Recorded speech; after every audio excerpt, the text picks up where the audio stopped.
Option number ई।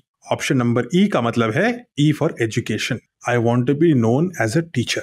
मैं एक शिक्षक के रूप में याद रखा जाऊं, यही मेरी इच्छा है। और क्यों?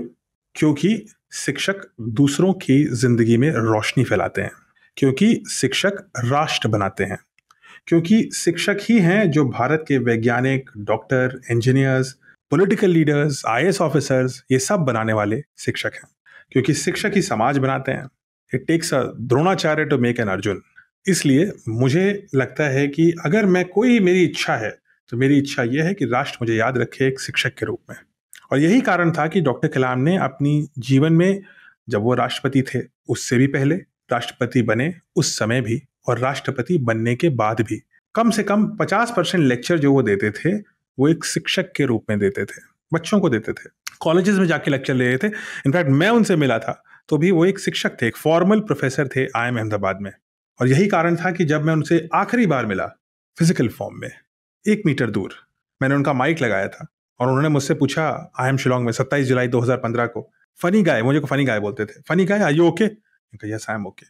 लेकिन उस रूप में जब वो माइक पर बोलना शुरू कर रहे थे उस समय भी वो एक शिक्षक थे। और उसी समय उनका देहांत हुआ 27 जुलाई 2015 को, एक स्टेज पर बच्चों के सामने कुछ पढ़ाते हुए, माइक लगाए हुए, सीधे खड़े हुए और जूते पहने हुए, एक प्रबल, सुदृढ़, विवेकशील, नॉलेजेबल, वाइज टीचर के रूप में। सो आज जब 27 जुलाई है, 10 वर्ष बीत चुके हैं, हम सबको अपने अंदर उस शिक्षक को ढूंढना होगा जो बेहतर राष्ट्र बनाए, बेहतर समाज बनाए। और बेहतर राष्ट्र और समाज की शुरुआत परिवार से होती है। सो अपने परिवार में शिक्षक बनिए, अच्छी चीजों के शिक्षक बनिए, सौम्यशील शिक्षक बनिए, पेशेंस, पीस, इन चीजों को अपनाइए और चारों ओर फैलाइए। सही मायनों में डॉक्टर कलाम को अगर उनकी कोई अंतिम इच्छा थी तो उसको पूरा करने में हम सबको अपना प्रयास देना होगा। अंत में आज के दिन मैं आपसे वही सवाल पूछूंगा जिसका आप जवाब दीजिए, कमेंट्स में दीजिए। हो सकता है उस सवाल के जवाब में ही आपके जीवन में अंतर आए। हो सकता है आपका कमेंट पढ़ के दूसरों के जीवन में अंतर आए। उसी प्रकार से जैसे डॉक्टर कलाम ने सवाल पूछा था, मैं आज आपसे पूछता हूं, what would you like to be remembered for?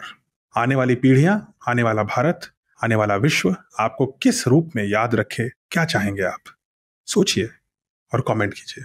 एक मूवमेंट चलाते हैं इसी पर, जहां हम सब ऊंचे सपने देखें, बड़े सपने देखें, छोटा लक्ष्य एक अपराध मान के चलें, और ऐसे सपने देखें जो हम सोते समय ना देखें, बल्कि ऐसे सपने देखें जो हमें सोने ना दें। क्या है आपका सपना?